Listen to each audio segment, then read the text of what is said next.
Man, we got this rapper who allegedly killed his cousin. Now, he's under investigation. His manager's saying that he's been suffering from mental illness. Obviously, they're trying to construct some form of defense for this young man, but he is accused of allegedly killing his cousin. His rap name is Silento. You're probably not going to know him off the top of your mind, but let me go ahead and clarify. Now, the Watch Me Whip Nene rapper, what they mean by that is, remember that song, Watch Me Whip, Watch Me Nene? Now watch me whip, whip, now watch me Nene. Disturbing as hell, but Watch Me Whip Nene rapper, okay, was arrested Monday for allegedly murdering Frederick Rooks after an investigation into the man's death, according to the Cobb County Police Department. Now, cops say they found Rooks shot to death in the street on January 21st and found 8 bullet casings on the scene. Cops say they still don't have a clear motive behind the shooting. As far as how they connected Silento to the crime, we don't know for sure, but cops say they obtained ring camera footage from homes in the area, which captured at least 1 gunshot and several vehicles fleeing the scene. As we reported, Silento had a rough 2020, legally speaking. He was arrested back in October after cops said he was driving 143 miles per hour, and in September, he was arrested and charged with 2 felony counts of assault with a deadly weapon for allegedly threatening people with a hatchet.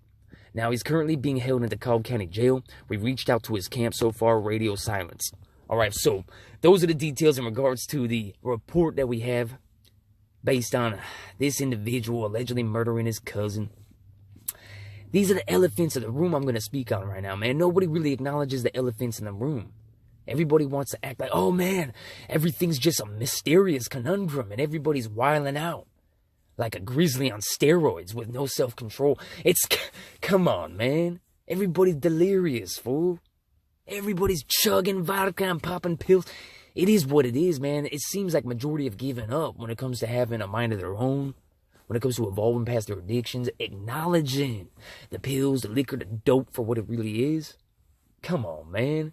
It's insane, but majority will never progress past those obstacles. We're going to call them obstacles, homie. I'm trying to be lenient. They're really world-destroying conundrums, homie. World-destroying obstacles that the elitists in power rely upon to maintain their control. We're not going to go too into detail because people find it overwhelming.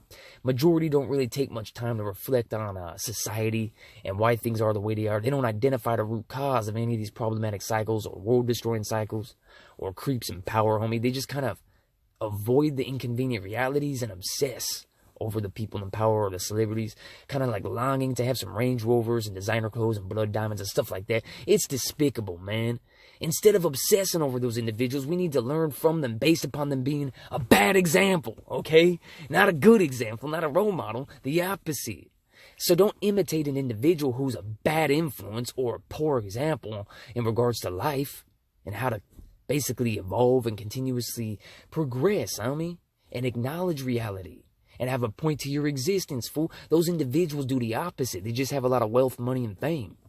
So don't imitate that bad behavior due to the longing for materialistic mayhem, bro. That's meaningless. A little Gucci scarf hanging on your collarbone, but you're restless and empty and jealous and miserable and you have no purpose.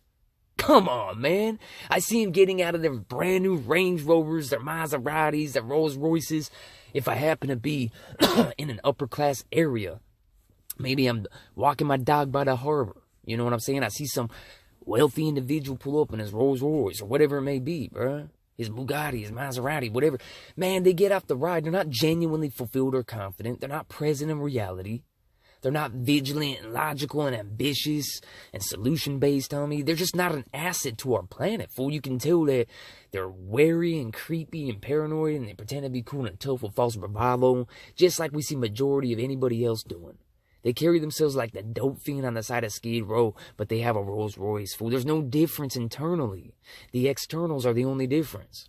So I just wanted to go ahead and clarify that, man. These are some of the realities that people aren't tying in. They're not acknowledging when they see a story such as this. If people are brainwashed into obsessing over celebrities and to try to become rich, get rich or die trying, come on, that's the mindset. Get rich or die trying. The idea of sitting around and reflecting for a moment, just pausing that rat race, homie, that fast lane chasing fame, money, and sex and thoughts and blood diamonds. Pause that for a moment and reflect on your eyesight, your health, and your freedom. Reflect on the fact that the planet isn't magically invincible and it hasn't yet been destroyed. I know that doesn't really imminently provide cash or fame or sex to people, but it can provide you with fulfillment and peace of mind and purpose and genuine confidence, which is kind of what those celebrities and elitists and rappers and everybody's chasing in the first place, right? Why does anybody pound Sky Vodka? Why does anybody go to their doctor and get a script for Xannies or start popping pills or whatever it is? Because they're not genuinely confident. They're not content. They feel like something's missing. And they think they can substitute the paramount life aspects with substances and designer apparel and blood diamonds and materialistic BS, and you can't do it. So it becomes like a never-ending escape from reality, bro. And you can't escape reality. You just postpone it. It inevitably catches up and devours the ones who fight it.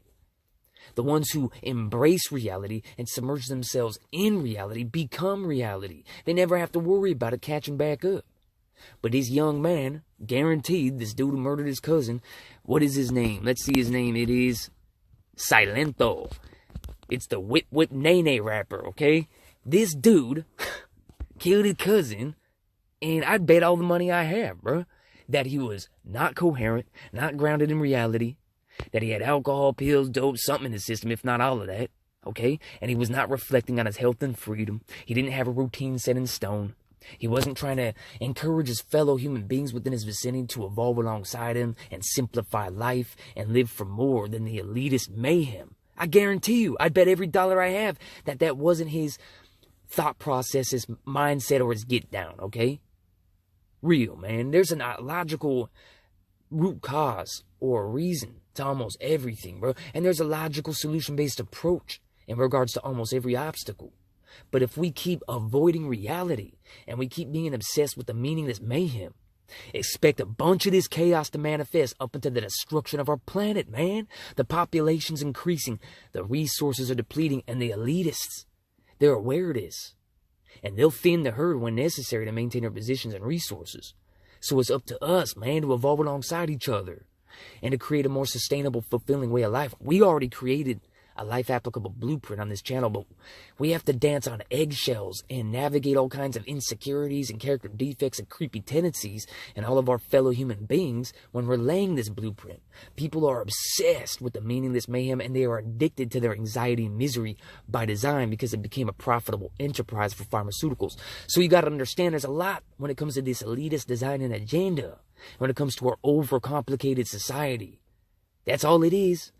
It's not a crushing, mysterious conundrum. It's just overcomplicated by design to divide people so the elite can maintain their positions. Simple, okay? Very simple.